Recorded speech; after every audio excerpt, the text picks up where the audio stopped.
Good evening, welcome and thank you for attending our special event tonight on the Black 14 Sports, Student Protest and Social Justice. My name is Kerry Pimblott, I'm a lecturer in the History Department, and this event is hosted by the Race Roots and Resistance Collective in partnership with Creative Manchester and members of the EDI Collective in the School of Arts, Languages and Cultures at the University of Manchester. Tonight we've got several honoured guests, members of the Black 14, John Griffin, Mal Hamilton and Tony McGee, for what I know will be a memorable conversation about their lives and ongoing contributions to movements for racial justice, particularly interesting conversations for school and university students that are watching in tonight. Many of you will already be familiar with their story from the recent CBS documentary that we circulated in advance of this event, and I know that we're all looking forward to learning more in conversation with them. So a little bit about the structure of tonight's event. The event's going to be split into two parts. We're going to open with a 30-minute in-conversation style panel featuring our honoured guests and led by Dr. Jamal Ratchford, who has graciously agreed to join us today from Colorado College. And this will be followed by a 15-minute Q&A facilitated by student leaders from the EDI Collective, Khalifa Cuban, Isabel Dye, and Ava Ben Shlomo. So we invite you during the panel to type your questions into the Q&A function at the bottom of your screen. Please be aware that we're going to try and get through as many questions as we can, but we might not be able to answer them all because people have also submitted and developed questions in advance. For those that are interested, this event will be recorded and available for viewing afterwards. And I know there's lots of school students out there who are watching today, either independently or with their teachers. And so we'll be making available a partner teaching packet on the Black 14 story for use in a variety of educational settings. And that will be posted after the event on the SALC outreach page, as well as on our R3 website. And now it's my honour to introduce our guests tonight, or this morning if you're out in the Mountain West time zone. So our panel chair is Dr. Jamal Ratchford, Assistant Professor in the Department of History and the Race, Ethnicity and Migration Studies program at Colorado College. Dr. Ratchford specialises in African American history, sports studies and 20th century US history, with a particular focus on the synergies and discontinuities between sport and long Black freedom movements. And he's going to be in conversation with three of the Black 14 and former members of the University of Wyoming football team, including Mr. John Griffin, a University of Wyoming graduate who has had a distinguished management career with the brand company, United Airlines, and the Sports Authority, receiving multiple MVP leadership awards for managers.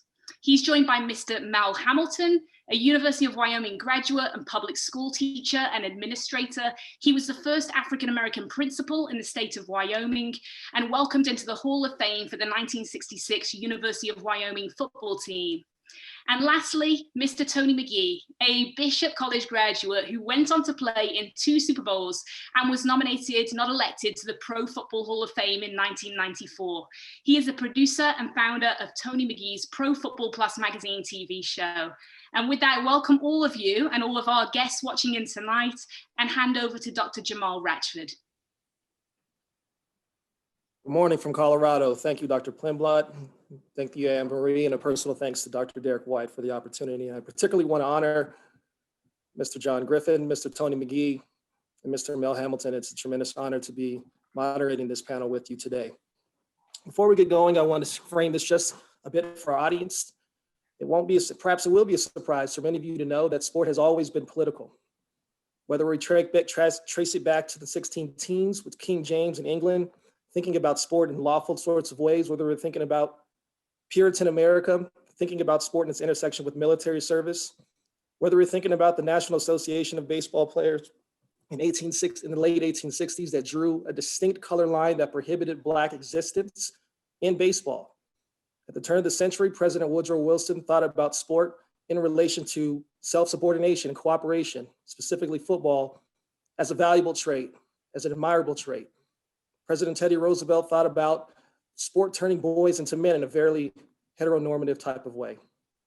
So I think we need to think about sport as a knowledge production, and we need to think about sport in ways in which it's been exclusive, an exclusive form of knowledge production historically, in the ways in which numerous people, in this context, Black athletes, have positioned an archive of freedom that I argue against sport as knowledge production as exclusive. The Black 14 fit into that conversation. In the late 1960s, Martin Luther King gave an interview. You can find this on YouTube through CBS, where he openly supported, on behalf of the SCLC, the Southern Christian Leadership Conference, openly supported the proposed Black boycott of the 1968 Olympic Games. You should watch that press conference. It's in this context that I situate the Black 14 as an archive of freedom that embodied and embedded this type of movement and moment. In 1969, 14 Black players were kicked off the University of Wyoming football team by Coach Lloyd Eaton for merely considering protest against Brigham Young University, or BYU. They wore Black armbands in an act of solidarity and response to then alleged racial exclusion in the Latter-day Saints, or LDS faith. I argue that the Black 14 case should be remembered as a preeminent and important domestic example of the 1960s and 1970s intercollegiate revolt of the Black athlete, in the same type of caliber of the New York Athletic Club boycott in preparation for the 1968 games. The Black 14 should be in the same type of conversation as a New York Athletic Club boycott. And I argue this for 4 reasons that we can talk about a little bit later if time permits. But what I would like to do, I have about 9 questions. We may not have time to get through all of them, and we're gonna try the best we can to have a rich conversation that centers John, Tony, and Mel. So let me start with the first question. If you can just discuss your background and what attracted you to Wyoming. I know, Mr. Griffith, you were, I believe, a junior college transfer. I believe, Tony, you were highly regarded and had other offers. I think Michigan State and other places. I think Mel, I think your friend was a Ken Gilchrist out of Nebraska, played a role in terms of getting you to think about. So can you talk just a little bit for the audience about your background and what attracted you to Wyoming? Well, what attracted me, I'm from a small town called Battle Creek, Michigan, and my church was the preacher of my church, his son went to the University of Wyoming. And so I knew a little bit more about it, even though I did have scholarships to Michigan State and Nebraska. And I went out there and visited him. But all through high school, I followed him because not only was he a good person, he was a great athlete. So I tried to do most of the things he did. So when I went out there and visited, it made me feel very good, even though I had full rights elsewhere to go to that school out there. So that's really how I got out there. Well, for me, I didn't know anything about the University of Wyoming, and I had scholarships to Occidental College in California, University of California, Santa Barbara. Back then it was called San Fernando Valley State College. Now it's called Cal State University Northridge. And then I get a call that the University of Wyoming is looking for a receiver. And yes, I did go to junior college, and this call went to my coach, and my coach approached me with it. You know, the University of Wyoming coach, head freshman football coach, I should say, wants to talk to you about possibly going to the University of Wyoming. So I met the coach, and then he says, well, we want to invite you to the university, and then we'll take you around and introduce you to some of the players. So I did that, and the first player I met was a great player by the name of Gene Huey. And Gene took me around and introduced me to my actually future roommate, Ron Hill and Ivy Moore. And we had great conversations. And I knew right then and there, that's where I wanted to go. So it's based on my relationship with Ron, Ivy, and Gene, of course, the university. And that's why I ended up going to Wyoming, because I knew I wanted to play football with those two guys. You're on mute, Mr. Hamilton. Mine was much more simple. I'm getting a feedback, so bear with me. I only went to Wyoming because my best friend had a scholarship to Wyoming. He did not have any other schools to go to. We were very, very close. Matter of fact, I'm not ashamed to say that he was closer to me than some of my blood brothers are. So that is the only reason I went to the University of Wyoming. Thank you, gentlemen, for your answer. The second question, the Eden decision, if you will, occurred almost exactly to the date, 1 year after the black-fisted silent protest by Tommie Smith and John Carlos at the Mexico City Olympics. What did the revolt of the Black athlete mean to each of you? And were you inspired by any athletes or moments that intersected race, sport, and protest in the 1960s? I was very much inspired by Carlos and Smith. It proved to me that we definitely was in the middle of a social revolution, and the fact that I now have been asked to join that revolution, there was only one thing I could do. Given the information that the LDS church did not allow Blacks to become priests in their church, I was given that information and now had to act it upon it. And although it was an excruciating choice, I knew that I had to do what I did. So it was just a matter of doing my part. It was my time to contribute. Well, mine was a little bit different, and what had transpired, the same gentleman that told me about the University of Wyoming, that was my high school hero, they also told us about the pitfalls of playing against Brigham Young University at that time. You were always called out of your name. They would cheap shot you. In case you do not know what that is try to hurt us. The coaches, as well as other players on the team, would act like they never recognized it. Now, this was my point of going. Little did I notice some of the other Black 14, as male and other individuals, they had different thought processes about the church. Mine was how we were treated on the field, how we were ignored on the field, how we were told. One time I went to an official and said, this guy hit me in the back of my leg. He told me to shut up and play ball. Well, I came involved with social injustice from a young age through my parents, also through actions that were taken against me as a youngster, which I tell that story at another time. When I was 13 years old, when 3 policemen held my arms behind my back and nubbed their fingers in my eyes. So I knew back then how this was going, but that was not the reason that I began on the University of Wyoming. The reason was how I was treated, not only by Brigham Young University, but by teammates as well as coaches who saw what was going on. So when they came to us, which we were powerful at that time, we were undefeated, and asked us, will we be involved? I know now to this day, and learning from my brothers of the Black 14, that other people had other reservations and other thought processes pertaining to this. But mine was social injustice. Mine was the treatment by the team. Mine was the treatment by our team, and the treatment by the players, and the treatment by the state of Wyoming at that time. For me, I was proud of Tommy Smith and John Carlos for what they did. But fast forward to 1969, and we were then subjected to racial inequalities, and we get kicked off the football team for no reason. And what it did for us and for me, it took us from being young men to adults in 5 minutes. Mm-hmm.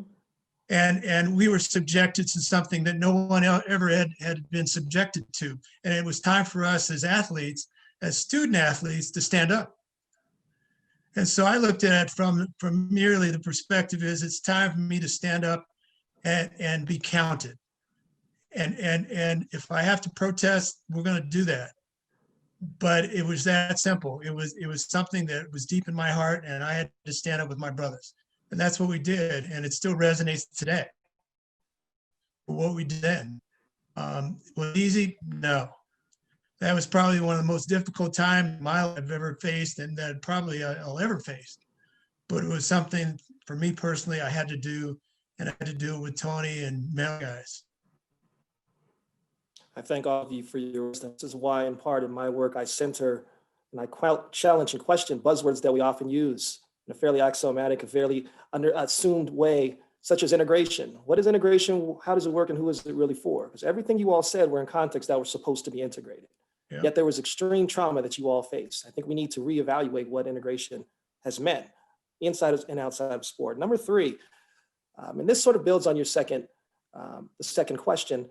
What were your thoughts on, or my second question, what were your thoughts of BYU while also trying to navigate prospects of a prospectively top 10, top 5, maybe national championship season? How did you balance whatever your thoughts were with BYU with what you all knew that could, this special season that was brewing?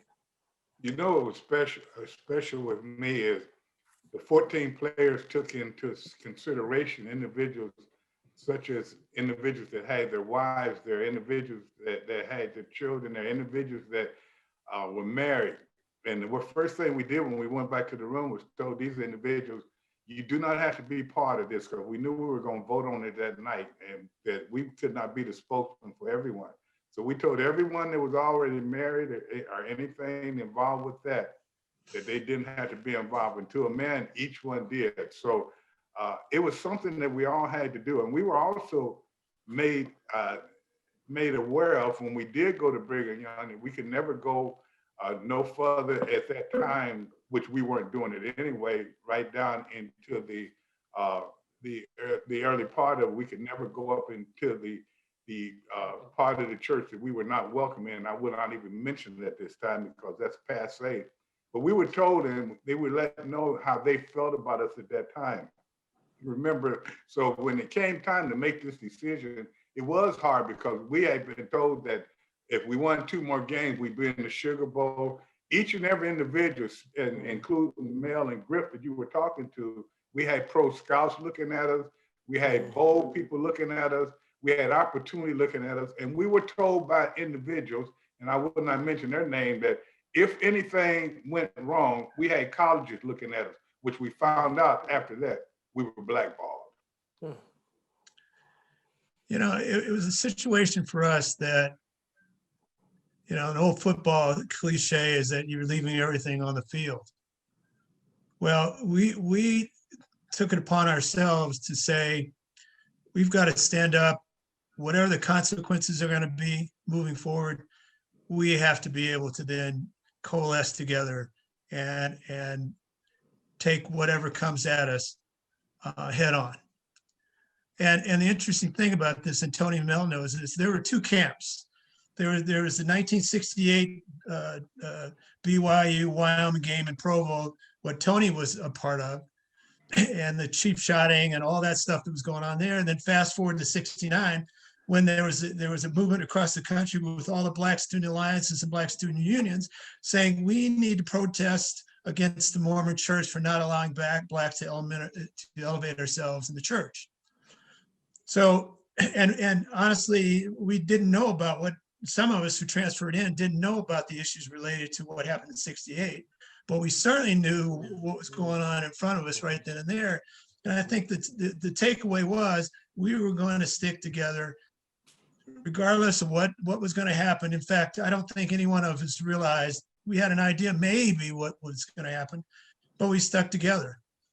The married guys with the not married guys, we all got together and we did what we had to do, and we suffered the consequences.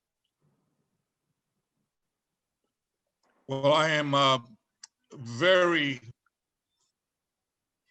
very proud to be associated with John Griffith and Tony McGee and the other Black 14.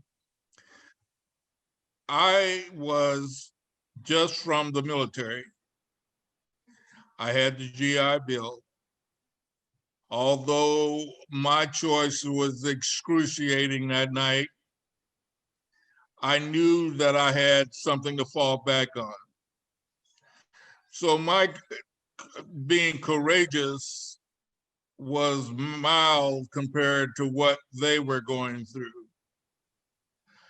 Although I knew that I stood a chance to lose my scholarship, the controlling factor, as I said earlier, was that we were now soldiers in the revolution, and we were asked to suit up, to put the armor on, and to go out into battle.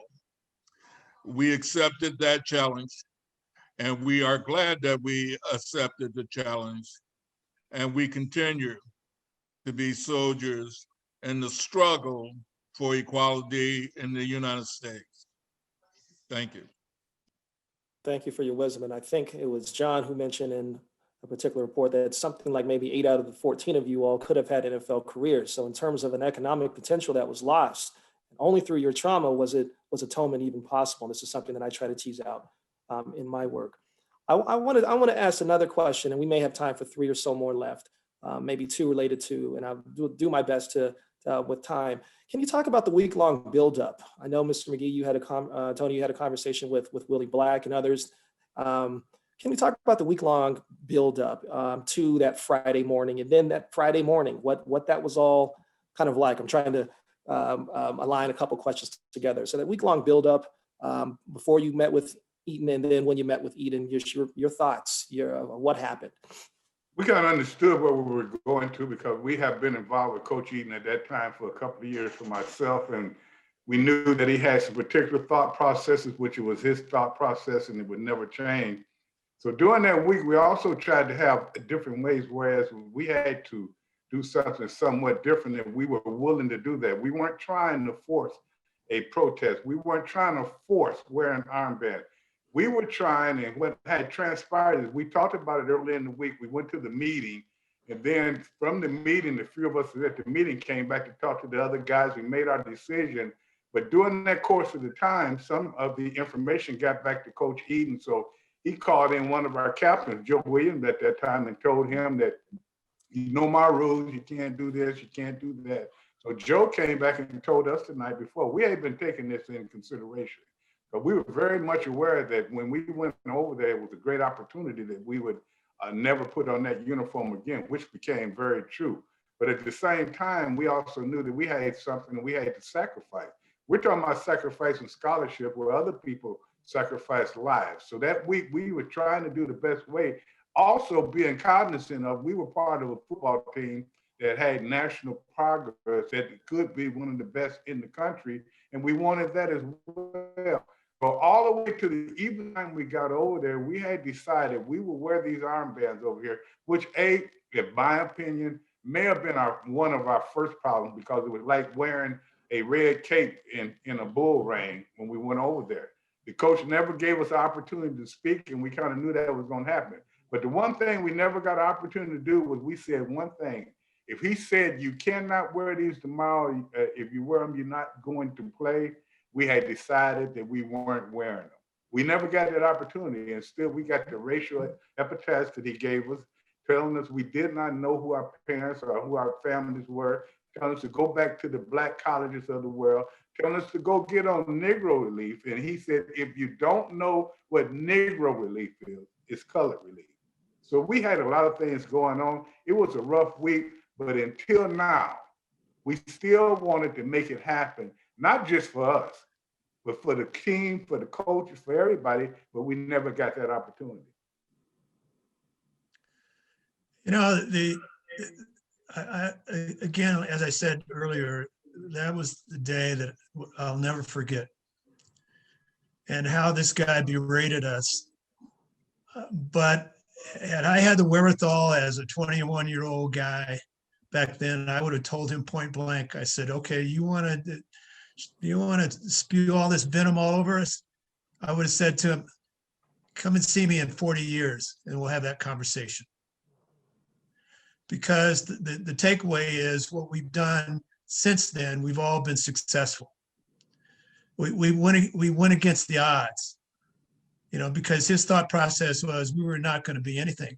And then the whole, when he went into the diatribe about, you know, you guys can go to the Southerns or the Gramblings of this country, we never got an inquiry from anybody. Because as Tony said before, we were blackballed, we were radioactive, and nobody wanted to be with us.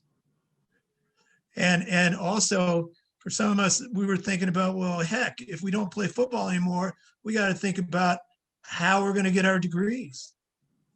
And you know, Mel had indicated earlier that he had the GI Bill, so he was set up to, you know, continue with his learning. Tony's situation, my situation were different. And after that, my whole focus was, okay, if I may not play football ever again, but I got to figure out how I'm going to get my degree. And I remember Tony and Mel know this. 2 months after the fact, I had a conversation with my dad. And I called him up. I was finishing up my Christmas exams. I was getting ready to go home, and I called him up and I said, "Hey, Pop, how you doing?" He goes, "I'm okay. How are you?" I said, "Well, I'm all right." He goes, "Are you sure?" I said, "I'm okay." And then out of the same breath, he says, "What are you going to do?" I said, "Well, I don't know." He goes, "I know you're going to figure this out." And that was the last conversation we ever talked about the University of Wyoming, what happened to all of us. But what I had to figure out is, how am I going to get my degree if I don't play football again?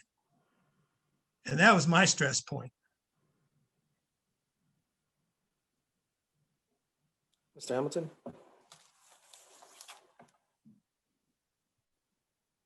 All kinds of stress points. You're wondering how you're going to look your parents in the eye. You're wondering if you can keep your promise to your mother that you will finish school. All sorts of anxieties placed before you. I don't know if Tony or John has mentioned this before, but 2 years prior to 1969, I was involved with Coach Eaton when I went to him and asked if I could get student marriage housing because my girlfriend was pregnant. She is white. And he said, "Oh no, you cannot marry this white girl on the University of Wyoming's money. The people in Wyoming will not allow it." I had asked, prior to talking to Lloyd Eaton, the athletic director, who, by the way, is the boss of all coaches. And he said, "Mel, that would be fine. Go tell Lloyd I told you, go tell Lloyd I told him to drop the papers." And I did. I said, "Mr. Jacoby wants you to drop the papers." And that's when he said, "Hell no, you're not going to marry this girl with the state of Wyoming's money." So I go into the military, and I fought for this country. And 2 years later, returned. Like John and Tony said about being blackballed, well, I was also blackballed at that time.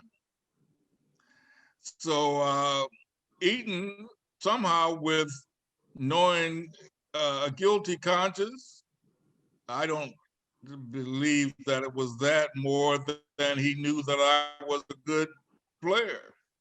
He agreed to have me come back on the football team. And that is what I did. Got my first place back in 1 week. And now I am solidly placed back in the position I was 2 years prior.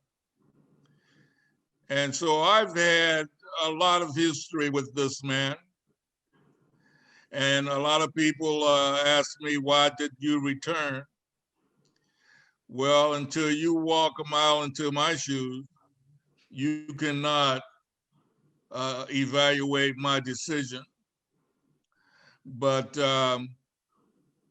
I am glad that I returned, even though I experienced such humiliation that day with Lloyd Eaton once again.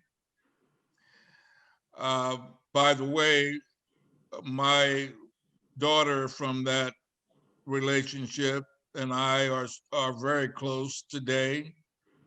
Her mom and I are still very close today. 40 years of marriage, and we're still going strong. So I did the right thing. I did the right by Tony and John and the rest of the Black 14. And I did right for Blacks all over the world. So I'm blessed and I'm at calm with my decision. I Thank want you. to thank I want to thank all of you for your wisdom. I want to thank all of you for your ingenuity, for your moral compass, for your humanity in the face of deliberate trauma against your existence. Should be admired. One of your teammates mentioned after that Eaton decision that we would have viewed just our Black skin as protest, and not to be able to give that opportunity to even do that speaks volumes in terms of your humanity, your character, your moral compass, and your ingenuity after the fact. And I think also with Mr. Hamilton talking about service, I think we need to think about, certainly in my nation, intersections of race, service, and patriotism, and contradictions embedded in all of that. So thank you for sharing that. I have 5 questions, but I have time for one. So much I wanted to ask in terms of the Confederate flag being booed by your home fans, what you thought about Judge Kerr, who was really in cahoots in Eaton's pocket, just like Carl Hathaway. But we don't have time for those, unfortunately. So I'm going to try to do the best I can to ask one question. You all are doing great work right now. Despite the trauma you faced 50 years ago, you have not allowed that to impact what you have chosen to do moving forward. I was going to ask you about what it felt like coming back and being asked to come back a year ago. So maybe if you want to tie in some of what it felt like to come back to Laramie, but also what the work you're doing now. Been news reports come out recently in terms of food justice that you all have been doing, collaboratives with the LDS Church. So I want to give you all space and time for what we have left before we turn it over to the students to talk about the excellent work you all are doing now. I think Mel Mel? should do that because Mel? it's very, Mel, you should tell them about the food program. Yeah, and your relationship, Mel. Well, I tell you what, gentlemen, I have been involved with the LDS Church almost immediately after the incident started. My son went to Utah State and graduated. There he met a girl and married her, and she is of LDS membership. And he married her and converted to her religion. And the poor kid was worried about how I would feel. So he didn't tell me for about 6 months what he had in plan. And I told him, my goodness, what were we fighting for? We were fighting for your right to join a religion, to feel comfortable in that religion, and have the equal rights of membership of that religion. And so little did I know that I was fighting in a very real and personal way in 1969, that was going to hit me straight in the face in a very personal, real way, with my son becoming an LDS member. So I was talking with John and Tony and Emily Managa at the University of Wyoming about food insecurities, especially in the face of COVID. People making $50,000 and $60,000 a year now are in the food lines for the first time in their lives. Now are going to the unemployment lines for the first time in their lives. And don't even mention the children in that family who are asked to go online to learn without Wi-Fi, without the computers, and especially without food. So Tony, I, and the members of the Black 14 discussed joining hands with Emily Managa in the Mind, Body, and Soul Initiative, which we eventually called it that collaboration. And that was designed to find food, find ways to help in Wi-Fi access and computer access. And so I took it upon myself with their guidance and wrote a proposal to the LDS Church, specifically to Gifford Nielsen. And Gifford said, well, what are you thinking? And I said, well, we have a nonprofit that we're trying to provide food insecurities and the rest of it. And he said, Mel, write me a proposal. And that's what I did. I was happy. He called me almost immediately and said, that's what we like. That's what we want to do. Let's get it done. And within that week, gentlemen, we were asked to have the Black 14 members choose locations that they know that need the, and so I was the opportunity to nominate Boys Town, Nebraska, where I grew up, and the Cathedral Home in Laramie, Wyoming, which is similar to Boys Town, the Shoshone Arapaho Reservation in Wind River, Wyoming. And then I will let Tony and John talk about their nominations. I know we're running short on time, so I chose Catholic Charities here in Denver because my Catholic roots, and my daughter had spent time in Catholic school and junior, elementary, middle school, and high school. And so we reached out to Catholic Charities, and ironically, that the Catholic Charities actually had been provided food by the Mormons in the past. So there was a relationship that was already established there, which the food arrived for me here in Denver last Tuesday. But the interesting thing, I was talking with a reporter a couple of days ago, and he says, "Wow, this is pretty great thing that you guys did." I said, "Well, think about this: all the families across this country.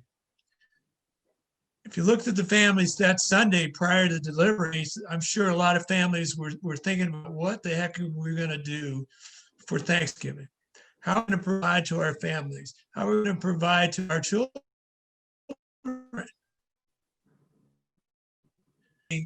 40,000 pounds of food arrived at each location for those families." And I said to the reporter, I said, "Look at this. The families are going to be able to eat, and the kids will have food in their bellies." That's what made me happy. That's what we did, and that's what Mel organized for a decade and a half, even beyond that we were able to touch so many people. Here in Denver, one donation went to 900 residents here in Denver. That's a pretty significant amount. And you know what I did was I went back to my hometown, Battle Creek, Michigan, where Kellogg's is located, and they've done a lot. They got a scholarship to minority colleges in my name there. They fed a lot of people. But it wasn't just that we were feeding people. We bought up, and we thought about way back in maybe December or May, back in September and like that we wanted the story to end like this. Everybody talking about the Black 14 and 1969, what transpired, but we want to have, and then they talking about the Black 14 in 2020, how it was settled, or 2019. But what we want to have is Black 14 served. So we start thinking about how can we serve the community? We knew they would need computer access. They need personal needs. They need food. They need laundry access. So that's what we started going to each of our cities and trying to derive these different things for the individuals within the city. Mel was able to get food. John has been getting all kinds of stuff over the country. Even when I went back to Battle Creek, the Battle Creek Community Foundation bought what got along with the school system in Battle Creek and bought over 1,000 t-shirts. And you say, how is that significant? These t-shirts, these black t-shirts, Black 14 t-shirts, is how we're going to keep the program going. Our motto is to buy a shirt and feed a family.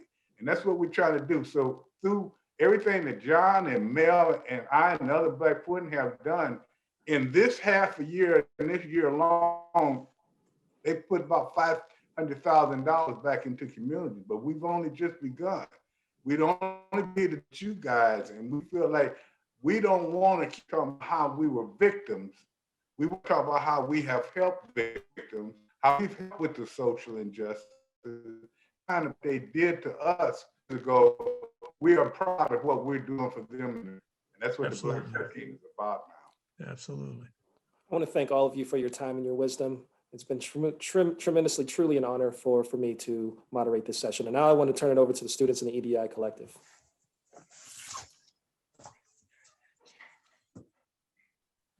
Hi, so basically our role was to formalize a bunch of questions from the students. So that's kind of what we've done as well. So the questions are going to continue. And my one, I guess, is kind of topical at the moment because basically we have a rent strike going on in Manchester and the impact is obviously greater with the larger amounts of people involved in it. What do you think the impact of the Black 14 protest would have been if more of your fellow white team members had gone on strike with you when you weren't allowed to play? Do you see the benefits of unionization? Do you wish there had been more solidarity within the team? I know I just asked like 3 questions at once, but. I think Mel would probably be best, so he was on the team twice and he knew, but we also did feel that if the more white players had really followed us or been with us, that it would have gone farther. Matter of fact, when I told you about that one incident where they jumped in the back of my legs and I told the coaches and all of them, they said, shut up, the official said, shut up and play. Larry Nels, a defensive tackle, one of the best players on the team, was the only player to say, I want to be with you and we'll get him. So yes, it's been some different things and we felt had they been more involved, but they were just like anything else. They only had the information that was fed to them. So we were casted as villains, we were probably protesters without a cause, but that's not true. You know, one of the saddest things that day is how the spin was in full display 30 minutes after the incident. And the fact that the folks said we quit, which we didn't. And even when you fast forward today, there are folks out there that still believe the fact that, yeah, we boycotted, they did it. You know, the question is, why are all the celebrations going on for these guys? Well, the simple fact that we didn't do anything wrong. And like Tony said earlier, the coach said to us, nah, that's not a very good idea, guys. Why don't we talk about that and talk about it after the season? We would have done that. But we weren't afforded that opportunity to do that. But, you know, I'm of the opinion, like Tony, and I'm sure Mel agrees, that 51 years ago, that was 51 years ago. It's about how relevant we can be from this point on.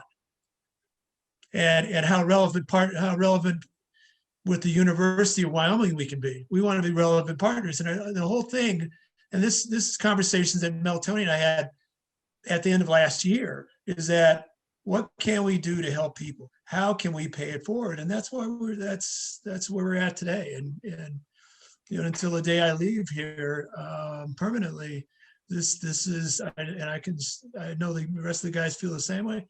This is our heart. This is our soul. This is what we're going to continue to do. Well, you know, I know without a doubt, if had had white support, it would not have turned out the way it did. If you are familiar with Central Missouri, whose football team protested, and all the blacks on the team were solid in their protests. And not only did the blacks stay strong together, but their white members also joined the protests. The university of that particular university was fired for trying to stop the protests. The coaches all agreed with the black players. The white players all agreed with the black players, and the battle was won.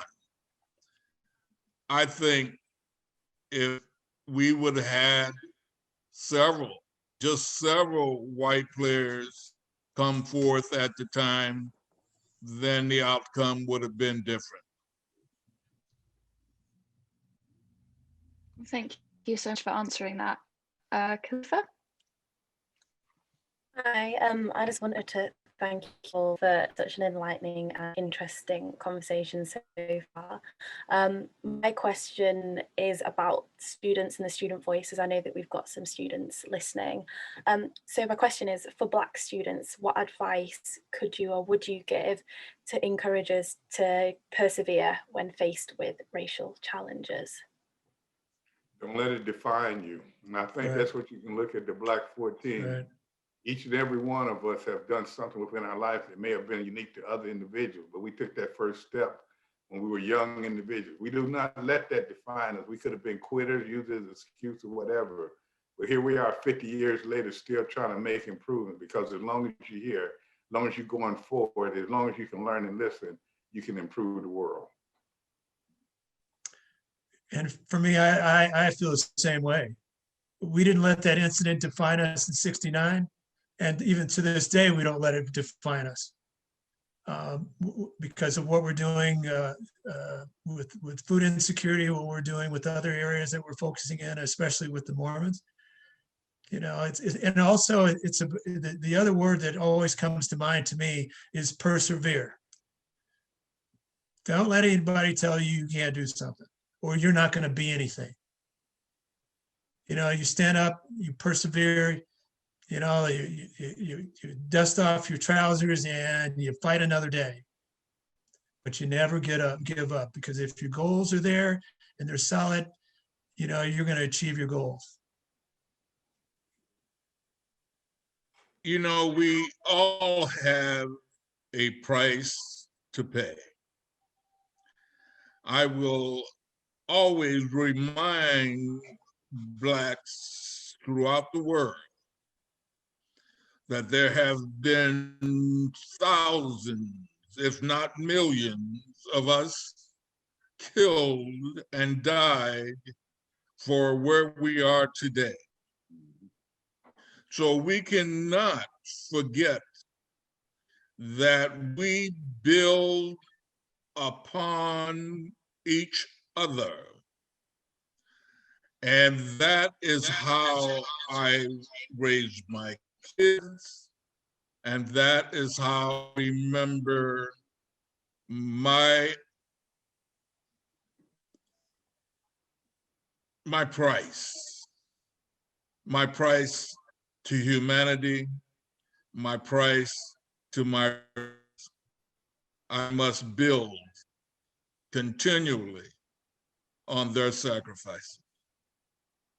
Thank you for such powerful messages. I'm sure they'll resonate with a lot, and they've resonated with me. So thank you so much. I'll hand over to Eva now. Hi everyone, it's lovely to meet you all. I guess my question for you guys today is, in terms of protesting for change through sports, do you see similarities between your protests in the 60s with the NFL players who took a knee in 2016? And how do you feel that racial attitudes have changed over the years? Tony, that's near you. Yeah. I think it's changed quite a bit. And I think the difference is now is there's more participants of non-African Americans and different individuals in these protests and seeing what we're trying to do right.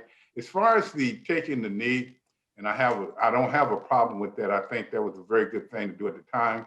But as now what we're doing, we feel is a little bit more important for this point because we're up off our knees. We have the individuals look at the social injustice and how we can help and how we can go forward. So now is not time to keep protesting as much as get up off your knees, go into your community and do what you can do to help make change.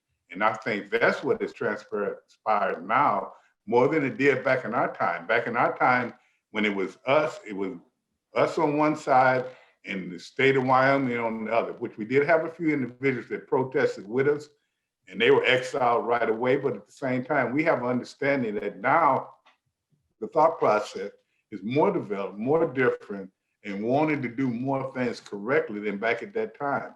So the difference now is you have people working together. Back then, you have Black working against white. Now you got people working together for social justice. We'll get more done.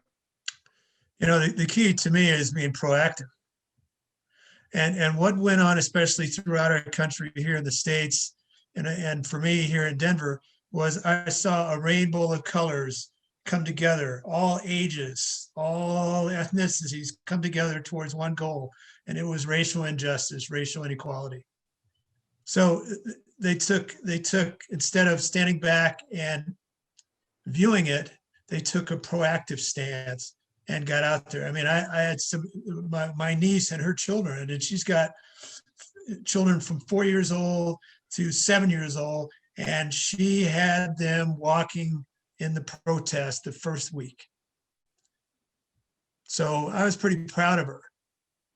And she knew this old man couldn't get out there with her, but she was representing our family. So yeah, things have changed. We're heading in a good direction. Is it going to be easy? No, it's not. It's not going to be easy, but it takes us all to make this change happen. Taking a knee to highlight a unjust system is mild. A lot of people gave that young man a lot of flack.